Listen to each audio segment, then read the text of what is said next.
Hi, welcome to the Freeman Conversations. I'm Jobert Alcal, the online editor of the Freeman. Today is a Friday, and what better way to kickstart our weekend than to spend it with bright minds?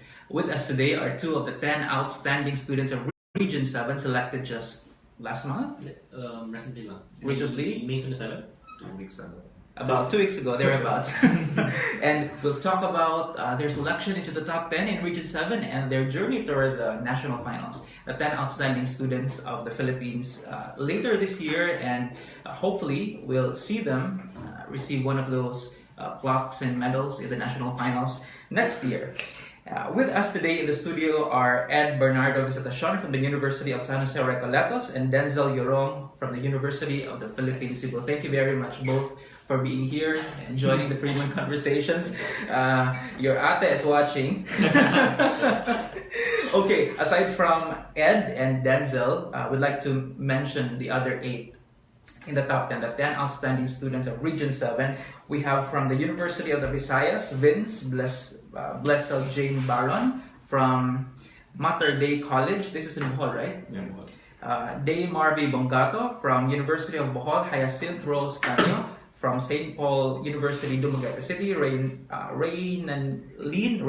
Rose Senyas or Kenyas, and from Foundation University, also in Dumaguete City, Ivan Persifer Cordevilla. Other students from Cebu schools also made it to the top 10 from the University of San Carlos, Eugene Dado also from USC, Thalia Gemina Hortezano, and from Cebu Institute of Technology University, Early Ive Harago. Congratulations also to the 8 of you for making it to the top 10. And of course, we'd like to thank an alumna of TOSR, Eds Gutierrez Lopez, for making your presence here possible. Thank you, Eds, and we can only hope that she could join us today.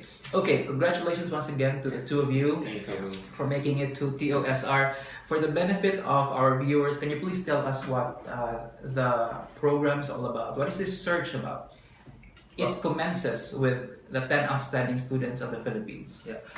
TOST is an award-giving body, but not only an award-giving body, it's an organization composed of alumni and fresh graduates like us. It's meant to search for the most outstanding students, which starts regionally. So we have here our own formation program in Central Visayas. There's a formation week. It's like 2 to 3 days. Parang ano lang siya kanang activities for the finalists. So Central Visayas chose 20 finalists, and out from that 20, dira napilian ang top 10. The top 10. Yeah. Okay. So in a nutshell, it's a search for people who do not just excel in academic excellence, but Right, also in leadership and social responsibility. The 10 outstanding students, I would like to quote this. The 10 outstanding students of the Philippines is an awards program seeking young role models of the country who have personified academic excellence, that's number 1, exemplary leadership and deep sense of social responsibility, number 2, and all of this anchored on good moral values. Quite heavy. Yeah, for sure. What kind of pressure does this give you, being selected as among the top 10 in Region 7? In other words, you are 10 of the most outstanding. People look up to you, your fellow young people look up to you. Well, you don't have any choice now. Not your fault being outstanding, but here you are, awarded as among the 10. What kind of pressure does that give you, if any? People would somehow, look at us somehow invulnerable, but deep inside that we're still vulnerable. But I had no idea that TOSP exists until 4th year. But the previous years we were already doing what we wanted to do. So parang pag abot sa TOSP mo it's not just pressure but more of like a reminder to continue What you're doing. And to keep you grounded amidst the awards and what. That's a very nice point to make, to keep you grounded, because when you're up there, it's very difficult to come back down once in a while. Yeah. So how do you keep yourself grounded, having achieved so much? Because you are excellent in academics. Ed here graduated cum laude from USJR, education. Yeah, education, And specializing. Denzel we hope he will be graduating next month, Next right? month, Yeah. June Oh, 27. June 27. We don't hope you will graduate. We know you will graduate, but the biggest hope is that he will also be graduating with honors. Hopefully. How do you guys keep yourself grounded amidst all your achievements? I always reflect on it. In our family, we're trained to do me times. So in our me times, we always reflect on amidst all these rewards, we strip them off, and from that moment, we would, that would elevate us to be grounded with ourselves. Ako, sa culture na mo sa mga university, murag wala mong good division between the campus and the community. So it's murag mo always go back me sa essence on what community service is, and it always reminds us na it's not for us to like build a folio, build something, build a personality, but it's always the heart, which is the community. And it's always about paying forward. Yeah. Paying That's forward. right, that's right. And in fact, based on what I've asked you to write down, Denzel, for one, is the chairperson of Upstage. This is a theater group in UP. Was a chairperson. He's also a producer of Tricycle Media, which he himself created. Yep. And a core group member of Tabok Central Visayas Theater Network. Let's talk about this first. Why theater? Theater. Of course, it always starts with passion, mag yun. So, ang passion mo grow na din na siya into service. So, I've always been interested in arts development. So, here in Cebu, we have a very active theater and cinema scene. But ang atong ang audience mismo, dili kayo mo kuan mo kagat sa unsay nahitabo sa scene. So, kanang it's one of our kanang goal, at least sa among micro sa university, nga at least mabuhi usab ang theater scene. So that's why ni apil ko og Upstage, which is the longest running theater group in UP Cebu. So ni apil ko ato para to participate in this movement. Don't you wish we have more infrastructure? Yeah, sa Amoa we only have a performing arts hall. It's really good, but bago pa to siya, and before that nag-struggle gyud mi mangita og kanang venues and funding, of course, because dili na siya usually mo kuan sa amo ang student affairs, because they always favor kanang mga, of course, academic related programs. So we really have to fight for our causes. Because it's I find it personally, I find it quite ironic that Cebu is bursting with so much talent. Yeah. We have so many singers, performers here, yet we don't have the avenue for these talents to be displayed. Public infrastructures for this. Yeah. Okay, let's go back to that. Ed was Vice President Internal of the Consenian Educators. This is the official organization of education students in USJR, umbrella organization. You are also representative of the House of the Supreme Student Council, 35th Congress, and corporate secretary of your family's Communication Arts Learning Center. Okay, why did you choose to be in student service back in USJR? It's all about that. Actually, years back, when I was in high school, I was not given enough opportunity to to be a part of the student council. So I focused more on opportunities to learn and to earn at the same time. So time came that I reflected upon it, that why not indulge myself to to holistic growth. So why not join student councils or opportunities that would benefit the student body. So at the moment that I hopped in college, I joined organizational opportunities in the university, and from that on, it rippled effect from our college to the institution to the community. Let's go back to that later. But Denzel mentioned earlier that the search for TLSP actually begins in the region, regional search. So what was the process like? How did you get to be part of the search? Were you endorsed by your school? Did you have to apply personally? What was the process? Well, sa among case, in UP, we had a pre-interview session. So I think we were 6. Did you have to, in other words, compete with other UPians in your school level? Okay. Yeah. For at least for 2 per program or per course. and then out from that they select the final two for the university to be represented. In the regional search. Yeah.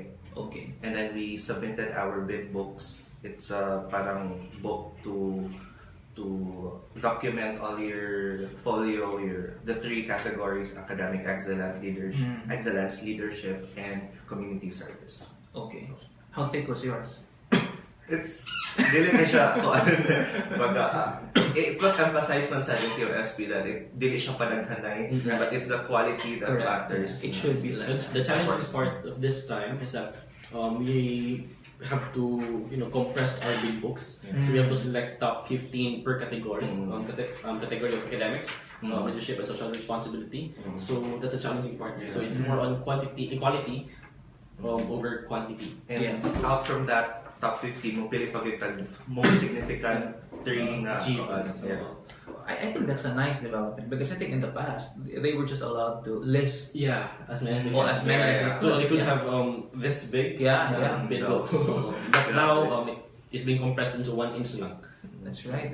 So quality over Quantity. Quality Quality over quantity. What about in USJR? What was this process like? The selection It process. was being internally deliberated in the student affairs office, and then we were being tapped to apply. That's how the process in University of San Jose Ricardo. So they were selected 1 student per college, so it would not be they wouldn't be clashing their with the USP. So yeah, How many were you in the USJR. vying for? Yeah, TOSR representing USJR. We were three. We were three in the university. For the three of us were finalists too of the USP, USR. TOSR. Okay. There was a question here from social media, but we'll ask this. But we'll go back. Okay, after you have been selected among the top 10 in Region 7, what are the next steps leading to TOSP? The process itself. Yes. So right now we're reviewing our bid books, and they're gonna be submitted on I think November. So that's the top. The 10 of us will vie for the top 30 for the nationals. So that's the parang conclusion for TOSP, the top 30, and then out from that the top 10 national awardees will be selected. Aside from, of course, your bid books, the documentary consideration requirements, there was also an interview. Yes. During the regional selection, and the interview committee was composed of people from different sectors. What was the interview like? What were you asked? It's all about how your advocacy started and how it is in line with your degree program that you taken. More or less, they were interested in my advocacy too, and how I managed to organize activities from that advocacy, and then what are my future plans. And I even had no idea. We weren't oriented about the judges, diba? Like kinsa sila. So we had no idea good kinsa. Yeah. There were like 8 of them or 10. I think that was intentional. You shouldn't know Yeah. who the judges would be. Because it's so funny because I was talking about commercial cinemas ba, and how kanang more ni comment lang ko nga kanang they should cater more on independent films and how they would be participative in audience engagement in terms of local cinema. And I had no idea that the chairman sa board of judges was from SM Cinema. So like, wow, it was so funny. So para after sa awarding kay ni doon siya nako, and then like, let's work together. So like, Oh, that's yay, very good. nabunga. That's very good. Yeah. Yeah. But had you known that it was actually from SM Cinema, would you have still said? Of course, something? Yeah. yeah, I would say more about it. Yeah, no. Sayang, no? What about you, Ed? What was memorable from the interview? How long was the interview?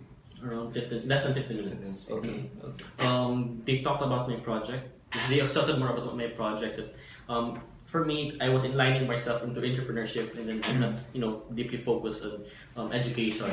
But I was able to rebut that with, integrating or harmonizing two both worlds at one. So yeah. It was very challenging because it would really test your character and how deep you know about your advocacy. At the same time, how would you make it sustainable through especially if you graduated and you are up to work talaga. So Yeah. How do you plan to make yours sustainable? Let's I- relive the interview a bit. Okay. Because you emphasize on merging education and entrepreneurship. So Mhm. how does that work Okay. for you? Just to give you a brief Sure, background yeah. of the project, it's Dating sa Kinadman. Dating sa Kinadman aims to foster Filipino youth in the pursuit of basic education by supporting them logistically, financially, cognitively, and emotionally. So we do meetups three to four times a month, and in that meetups we talk about growth sessions. I call it growth sessions. Na I talk about things that are not being discussed through in the classroom because I was able to be a part of the internship in public input. So I talk about anger management, financial management, financial literacy at the same time entrepreneurship. So there are opportunities for them that I would indulge how to start up a business and as simple as selling yamas or pastillas and whatsoever. So the kids would immerse themselves that there's more to learning Filipino, English, and whatsoever, but they could also be entrepreneurs by themselves. Why entrep? Where does that come from? Where does this come from? Okay. Good question, by the way. Actually, my parents talaga trained us to not focus on our main lines. So as young as 7 years old, we are trained to look for money. So my mom and dad don't spare us a single cent. They want us to work hard of it. So from that training, it gave us an opportunity to look for money and how hard it is to find money. So yeah, as young as 7 to 10 years old, not just for me but also the rest of my siblings, look for opportunities to find money now. And then in that aspect, our entrepreneurship side was Developed. created or was developed. So I started to impart that one of the kids that I'm supporting with. I have 6 kids naman.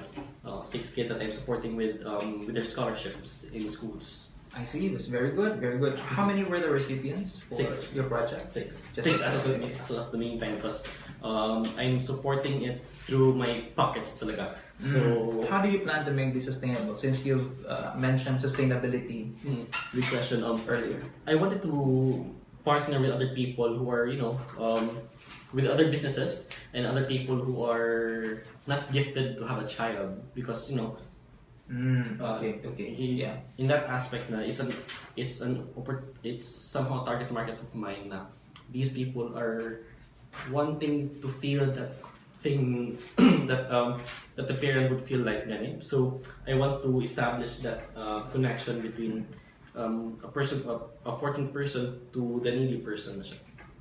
Very nice. Okay, let's go back to Denzel. There's a question for you. If you wanted, please join the conversation. If you have questions, if you have comments, feel free to post them in the comment section, so we can ask those questions to our guests. This one is from Joe Ed.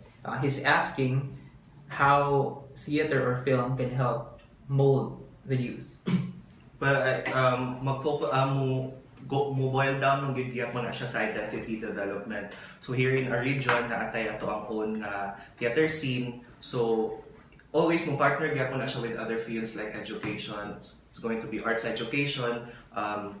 Right now sa among projects kay kanang university wide pa man siya, but we already have future plans with our organization na mo gawa sa university, of course, like our first plan is sa Passil. So mag-theater workshop mi dito. Ang among target murag kanang beneficiary sa amo ang workshop is katong mga drug dependent ka mga people. So it's going to be a therapy like session for this kind of workshop. So dira mo sulod ang education of arts on how to improve their lives bisag diara lang ang part sa ila. If I may backtrack a bit, what kind of influence does or did theater have on your life personally? Sa akong life. Yeah. Well, first good kay kanang How did it develop your love for the arts? I think unag gyud ang confidence sa ako ang part And then second is kanang you. How did you find it anyway? How did you get into theater? I don't organic.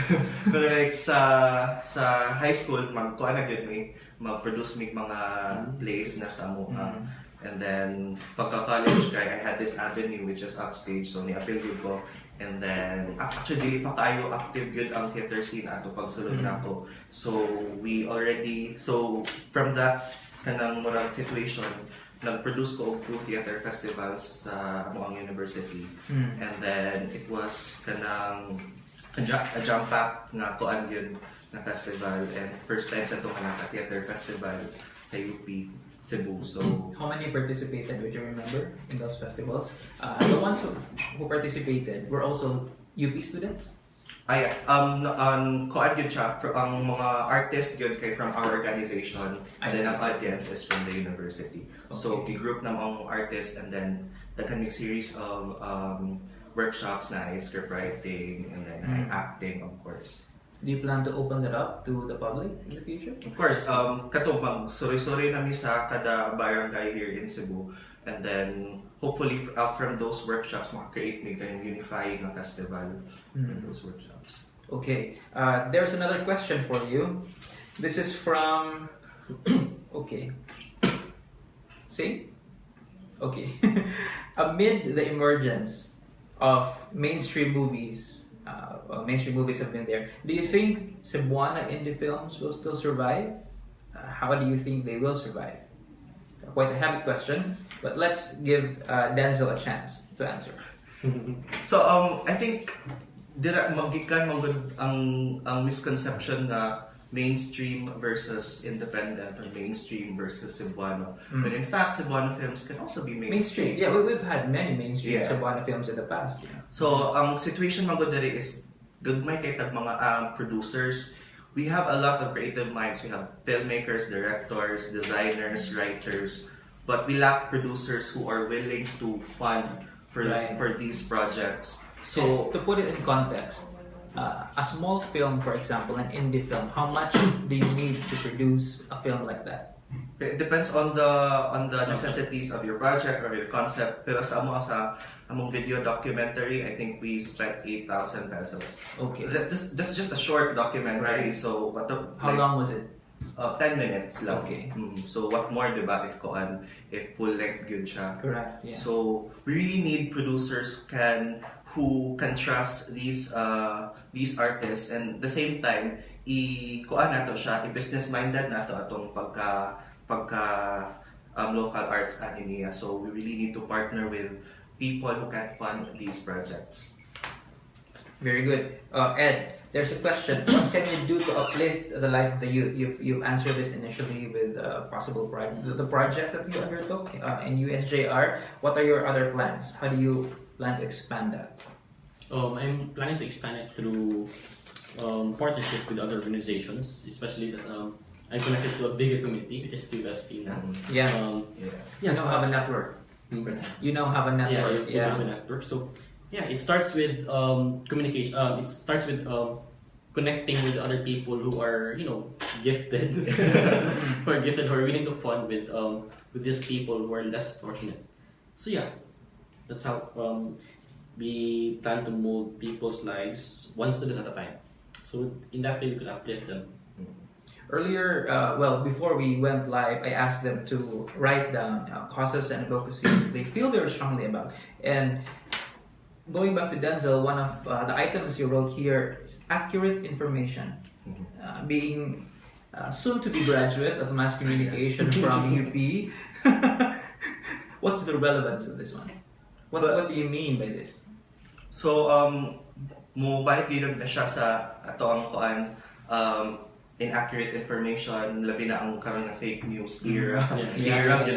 So like kita, for example, Freeman, we really need to strengthen our power as the media ba, especially na ang power karon sa media murag na demassify na especially sa atong digital literacy karon na murag era na murag anyone can be a reporter. Yeah, the tip of our fingertips na citizen journalism. So from this murag kita nato nga ang power sa media kay dapat pakusgon pa gyud siya and kanang para mas makuan ang power sa accurate information na dili siya mawala sa iyang essence. I'd like to get Ed's thoughts on this because, well, not only us, as you mentioned, everyone now is on social media. Yeah. Everyone is sharing information. Everyone is not only sharing but also posting information themselves. How do you think, as TOSR winners, how can you help promote accuracy, responsible use of social media? It's about thinking before clicking it. No. It's also a challenge in my part also that as an educator, I was able to have students who are Yes, I can imagine. who were influenced or who were contaminated with fake news too. Especially in Abidjan, I was able to work to be interning a public school. So it's a challenging part for us to help the students critically analyze first before clicking it and be part of it. So yeah, Vigilance sa TOSP nga kuan, especially sa katong right before na promotion program na sila project katong mag-change of profile pictures for the katong bawal no vote buying. Buying. So it helps nga kanang mas spread ang kaninga mga issues ba, and to bring these issues sa consciousness there is a region. Because at that point, that was the height of the elections. Yeah. We just had our after 5 years barangay elections, and after 8 years, can you imagine how long that? Yeah, SK elections last May 14th. May 14th. Yeah. Okay. Denzel, accurate information, audience literacy. So katong mobalik yapon sa workshops on local cinema and theater na kanang it involves a lot of disciplines like film criticism, art criticism. So kita as consumers of media, especially sa mga young ones, kanang very vulnerable sila to information overload, to kanang nga lahi-lahi nga klase sa multimedia nga mga material. So at least kabaw sila to be able to tap this power. Like for example, if naa sila kanang mga mobile phones, they can use their phones para mag-document o kung say happenings nila around the environment. So that's one way to forward pod ang ilang mga ilang own advocacies pod. So I'd like to go back to what you mentioned earlier, that the biggest challenge perhaps of the local theater or cinema industry is the lack of producers. How can we attract producers to invest in our talents here? First of all, kay ipa-spread yun nato or i-mainstream nato ang consciousness na there is cinema here, there is theater here, there is an art scene here. And in that way, maka-attract taog producers inside or outside the region. So, pag makuha nato ng audience literacy, audience engagement, audience development as a whole, it's not only about the efforts of the filmmakers or the artists in general, but also the efforts of the audience. So it has to be a community. It has to be a collective effort. Yeah, from the audience and the artists. And in that way, if vibrant ang atong scene, makita sa producers na there is a feasible and efficient na project na pwede mabuhat din. That's true. Ed, your biggest you feel strongly about education naturally because you're an education graduate. You'll be taking the board in September. Hopefully. No pressure. No pressure. But what about education? Why did you take up education, by the way? It's a personal one. Actually, my name Ed is taken from the word education itself. I see. So I came from a lineage of educators. My mom is an educator. My lola is an educator. Even my rest of the clan, my Valmoria side, is an educator. As young as I think 8 years old or 7 years old, my mom would bring me to her classes. Not just in her class too, but also in faculty room. That she gives me an opportunity to check the papers, to to double check the lesson plans and whatsoever. And it gave me a vision. What if I'll take up education na? And then through course of time, I was able to be part of this company, a training company that I communicate with DepEd too. I negotiate with, I negotiate with regional directors, superintendents, and supervisors, and it gave me an opportunity na how does it feel like to be an educator, especially in the public sector. Yeah. So why not take up education? And since you've since nakuha mo siya sa through nurture mo siya, and then nature po siya na educator po ka in yung family po. So I took up education, and then while taking up education po, nag-sidelines po ko, which gives me an opportunity to have an holistic growth. So yeah, I took up education through that one. Why secondary? Why focus on secondary education? We focus on secondary education. And English. You majored in English, yeah. It's because in the influence of my mom. Can you use my margin? Because in her family, good, all of us are up to speak English. So my mom would not talk to you if you're speaking Bisaya or whatsoever. So okay. yeah, from that point, I partnered up with, why not take up English lang po, and then it could be it would be an opportunity for you to link up with other opportunities po as secretariat or whatsoever, because you're specializing in this degree.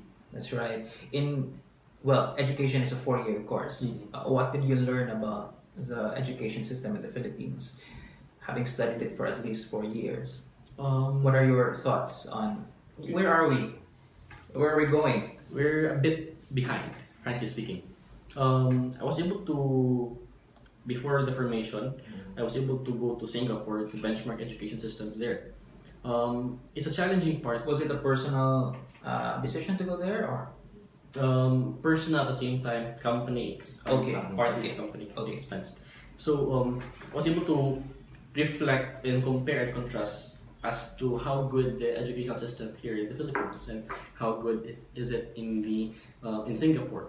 So and just to mention, NUS, the National University of Singapore, still remains to be the number one in Asia. Yeah. So they have this educational curriculum that everything is at their own pacing. Okay, so here in the Philippines, it's like a 7 a.m. to 5 p.m. class. At the same time, it gives so much loads to students, not giving them opportunity to go outside the classroom and how about to let them to give them opportunity to work or whatsoever. Yeah. In Singapore, it's like they have an opportunity for you if you are up to go online learning. There's also an opportunity for you to, if you don't feel like going to school, then you become out of eskwelahan, just like that, as simple as that one. But everything there is being planned, so that would mean if you failed an examination, I think it would be taken in the 6th grade nila. If you failed that examination, then your career would be in a different path, in the path of that result. So if you failed of which, since you belong to the tech voc kind of thing. If you pass, then you have an opportunity to have pre-universities and universities too. You have access to that one. And yeah, in the Philippines, we're left behind. Totally left behind. But are you optimistic of the K-12? Because this is one of the ways the government is saying to be more globally competitive. Yeah. Actually, I appreciate the move that the Department of Education is implementing K-12. Even though we're a bit delayed, but it's the perfect time to.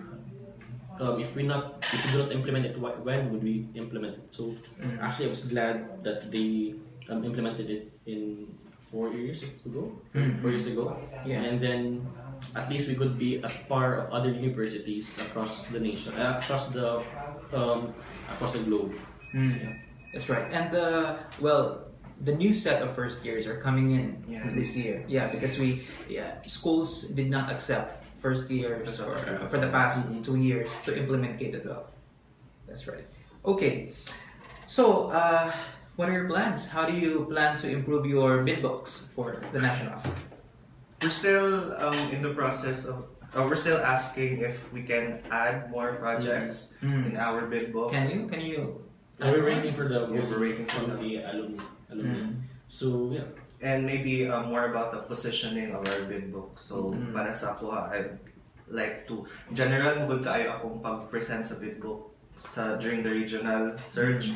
So I think sa ako karon is I one position it na diragid sa humanities na field, arts and humanities.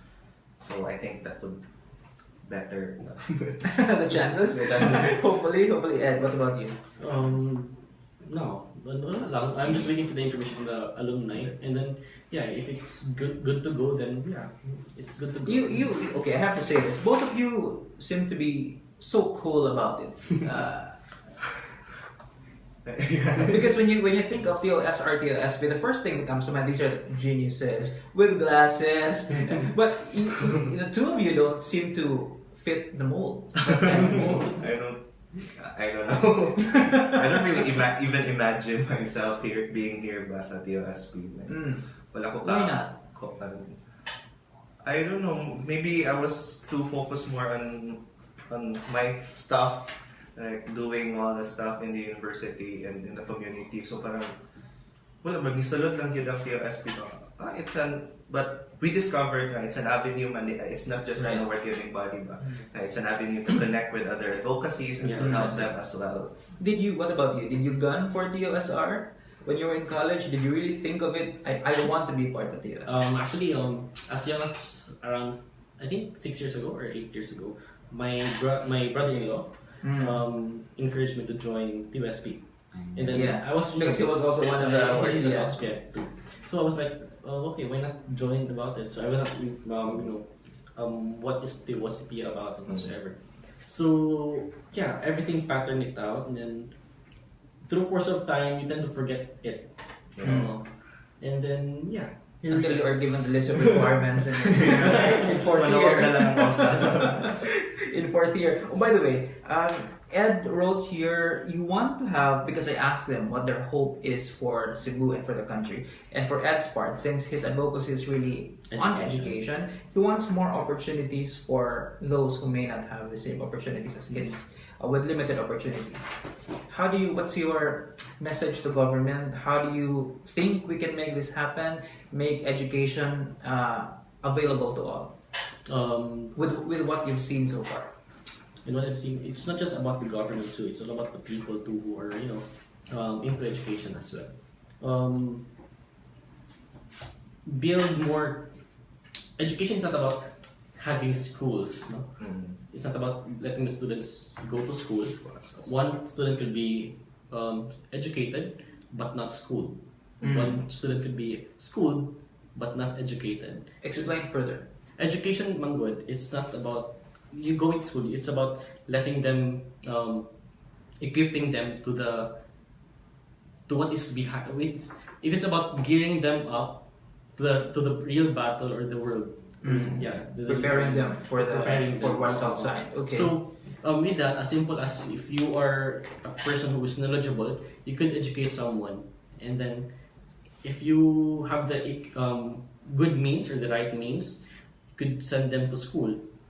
And then if in the aspect of the government, maybe give more avenues or more buildings perhaps, because especially it's bago lang nagsulod klase, and then it's the same problem that it's been repeating for a couple of years right now, that kuwang classroom, like students they accommodate, so some people would have their classes in the basketball. And not only that, the environment, the learning environment. And if you go to public schools, I mean, one classroom accommodates like up to 70, even 70, 80 students. That also concerns me because it would affect the learning retention of the students. So if you have a very poor conducivity of the classroom, then most likely the students will be just going to school for the sake of the presence itself. Attendance. What have you seen? I'm sure in your practicum. I was able to be part of a public school as practical. Practice teaching. Yeah. It's very challenging, Jude, especially the environments are room. And then what I did was, the facilities, kuwangan ng facilities, to some point that I came to the point na more than ang feeling sa teacher diya nga they have to shed their personal expenses. Correct, yeah. Okay. Many of our public school teachers shell their money out, personal money out. Exactly. Yeah. Kaya kuwangan ng facilities. So, sayang po ang mga students po na dili sila maka feel po dun sa ang feeling sa projector, or sa feeling sa screen, nice digital screen or whatsoever. So, in my practicum, I was able to bring that out. So if I discuss things, I would bring my laptop with me and then, okay, class, this will be the discussion for today and whatsoever. So it's about providing more facilities that would assist or to makapatabang sa learning attention sa mga students. What do we need? Classrooms, better classrooms, more school buildings, facilities. Do you think we need bigger budget? Education remains to have the biggest budget, right? Until now, yeah. If I'm not mistaken, it's less. But I think we need more. I think we need more because I think for public schools, for example, kulang ng electric fan. Yeah, precisely. And if it's too hot, how can you expect? Especially nga naada na years. Yeah. And there's also a study that if the hotter the classroom would it is lower our results to students, so that would mean we don't need to have a study for that. I don't think we need to have a study to know that our retention and learning will be affected by the atmosphere. So the results are not reliable for the students, but actually. Yeah, that's true. That's true. UP now, for example, the kind of datos UP, no? I'm not. I don't know. Okay, we have another question here. How can you make use of the award to influence the youth of today? This is from BNC Markenzie. Miss Universe. Miss Universe, yeah. But this is a relevant question. How can you make use of the award to influence the youth of today? As I've said earlier, many young people your age are now looking up to you because you have set the bar. This is what an outstanding student is. So how do you plan to use that influence? For me, ang pinaka-concrete yun nga next solution is to connect with other advocacies and other people here in our network in TOSP. And in that way, kay mawiden ang reach sa mga advocacies. And I mean, heroic mga siya paminahon that we are perceived to be outstanding students. Yeah. We're heroes. We can solve every issue. No. You're placed on a pedestal. Yeah. So yeah, I think the next goal would be to really strengthen our network as an organization and to widen the reach of our advocacies. Precisely. In my aspect, it's being activist at Tospian too. It's like carrying a torch. Good. Na you tend to elevate the lives of other people by igniting their torch as well and guiding them to the path with limitless to a path to a door with limitless possibilities too. So it's more like paying it forward. That's one, and igniting other people's lives. That's two. Yeah, interesting because I actually asked some of the alumni of the SR and the LSP to give them. Yeah, you can say hi to them. But I've asked, two of them have responded, and one of them, Rachel Dangin from UP Cebu, batch 2009. Here's her message to you and to the rest of the awardees. Every little thing you do should add up to that goal of making a difference in the country and in the world. It should inspire people to be good as well and do something good for our country, especially when it's so easy to be nonchalant with everything happening. But Rachel also says, continue to be idealistic yet realistic. Yeah. Your thoughts? Thanks for the message, Rachel. Your thoughts on that? But yeah, it's true. It always have to be balanced. Good. There's the bit of your idealistic mind, and of course, it starts with the idea, Mamud, and then how to move forward with this idea is to be concrete and real. So it's going to be a balance of idealism and realism. That's true, because sometimes we are so fond of mouthing slogans and concepts and theories, but how do we translate these into concrete actions? Always have to be theory and practice. That's true. That's true. Ed? Good question. It's all about calculating your investments. So before you do, make sure that it's for the if your risks, if your investment is for liability or is it an asset too. Mhm. So yeah, it's more on calculations before you do that thing. And yeah, on everything you do, it's okay to be idealistic as long as you inject it with realism. Mm. Another alumna, of course, of research, Stacy Alcantara Garcia now. Thanks for this, Stacy, by the way. She's now with DFA. Rachel, by the way, now works with BPI, one of their executives. Stacy is one of the up-and-coming career diplomats of the country. She says there are two kinds of people in this world: those who are loyal to their principles and those who are loyal to themselves. Be the first kind of person, the one who fights tooth and nail to uphold what he or she believes will make the world a better place. Your greatest legacy is the inspiring example you will leave in the hearts of many people, and your greatest contribution is to live as a person with moral courage. I think having that moral courage is one of the challenges today, whatever your profession is. How do you think you can uphold moral courage in what you do? Almost said. Wow, a very heavy. Heavy challenge. Ikaw. Yeah. You go first. Actually, It's very difficult to, because they say it's very difficult to be both ethical and successful at the same time. But you guys being there, how do you plan to bring both together? I think mubalik yun nga it's kuan dito gyud ka mo always reminded sa heart sa imong service, which is always for the people. And then I think dakan kayo challenges sa in upholding this kind of kanang murag privilege that we have ba. And I think extending that privilege and going beyond that and helping others who are not privileged enough to have all these kinds of opportunities. I think dira gyapon mo focus ta in order for us to move forward. And it's all about paying it forward too, actually. Mhm. At the same time, it's having the principle that no matter what you do, always know that your days are always numbered. So making the thing out of it, squeezing every moment of which by and by giving or paying it forward to other people as well. Yeah. Just sa mo pagsud ako sa UP Cameron, I really didn't know myself what my principles are. But right now I'm at the margins, like I'm the border of transition period, diba, from college to the so-called real world. So, Yeah, very exciting transition period. Yeah. So dira gyud makita mo review nimo ang imong principles. Now, what have you learned during the college years? Is it all about academics lang, or did you really do an effort to extend beyond that kind of education? Yeah, how did you find yourself in UP?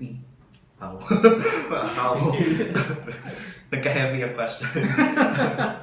should be chicken for you guys. I mean, I think dili ko mo effort kung kuan yun pangita sa akong self, but as during over the period kay kanang mahibawaan yun nimo nga what are you made for, who are you made for, and I think that's a very kuan good for us mga scholar sa bayan pod na kanang mahibawaan na mo kung sa among purpose diri sa communities na direct communities that we're involved with.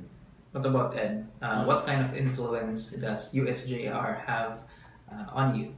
It's about Caritas et Ciencia. It's tagline itself na having the knowledge at the same time having the charity of other people. And how do you use your knowledge through charity? How do you use your knowledge to enlighten other people's lives too? So yeah, it revolves with the St. Augustine's that saying or principle. Very nice. Okay, I asked this question to the newly elected officers of the Sangguniang Kabataan Federation in Cebu City. We had them last Tuesday. I asked them what leadership means to them, and I will have to ask this to you because you are leaders yourselves back in school, in your community.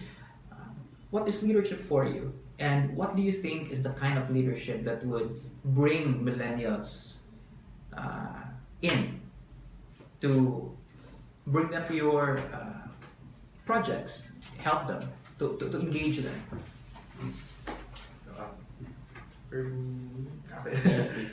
For me, kay murag not only being a leader but also being a follower, and I think being able to listen to everyone and collect these ideas and then formulate into one cohesive idea. And I think dira magikan gyud nga everyone has a voice and everyone should be heard. So in that way, you're not only being a leader but also a listener, a follower, and you're not making a binary nga parang there's a leader, there's always a follower, there's a leader. But it has to be a community good nga kanang being able to listen to each other. Nice. That's a challenging part in this generation, because everyone really wants to really have this mindset that I have to contribute. So if I do not feel myself to have an opportunity to be heard, then I pull out myself with that environment. So yeah, it's about listening to other people at the same time. As what they say naman God na, a part is as strong as a whole.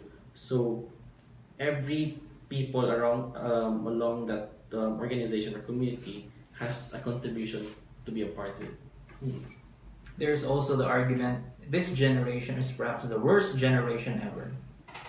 Thoughts? Perhaps we might be the best. Go ahead. In this generation, everything is very fast. Yeah, everything is very fast. It's a challenging part to actually. I grew up I'm from this generation, but the mindset of I grew up with from different generations, man. So everything in this generation, everything we want is instant. Everything instant. We want instant emotion. We're instant coffee. That's actually that's actually where that argument comes from. Tapulan, everything everyone wants everything to be instant. They don't work hard for the things anymore. And then to some point that we are afraid to trust the process itself.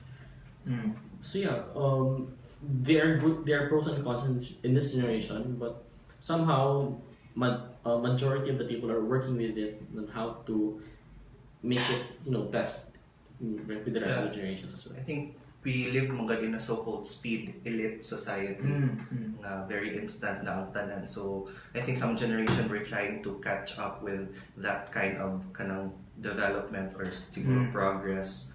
So naagi mga mawaiting gini mga pros and cons. On the other side, what's the best thing about this generation? Everyone has an idea.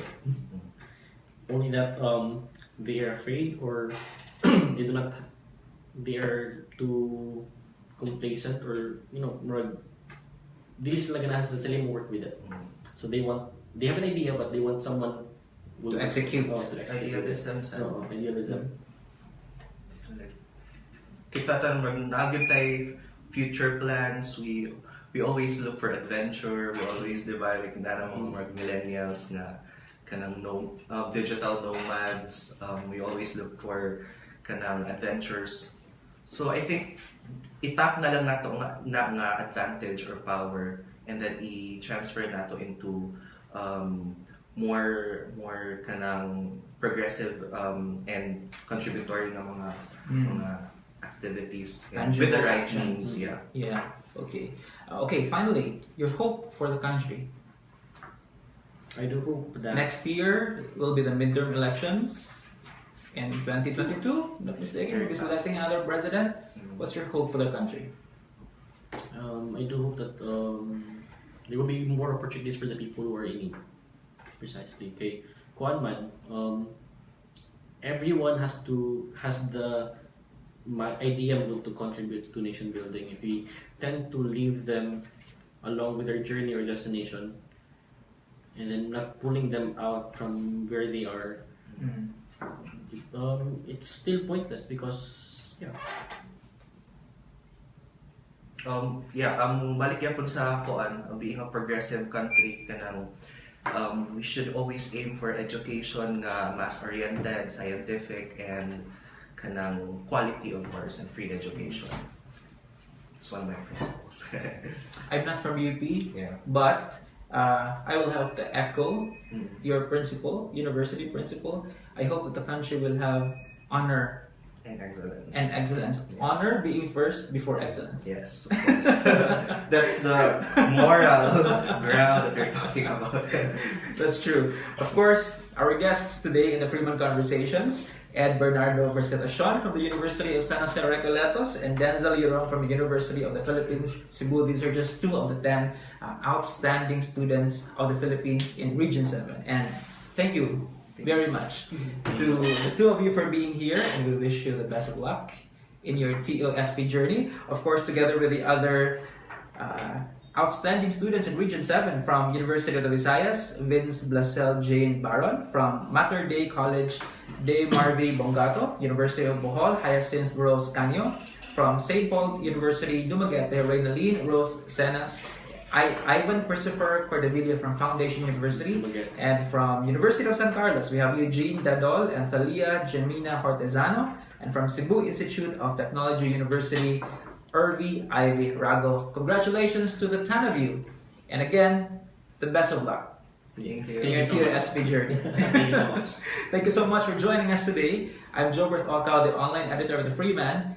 Join us again next time here in the Freeman Conversations.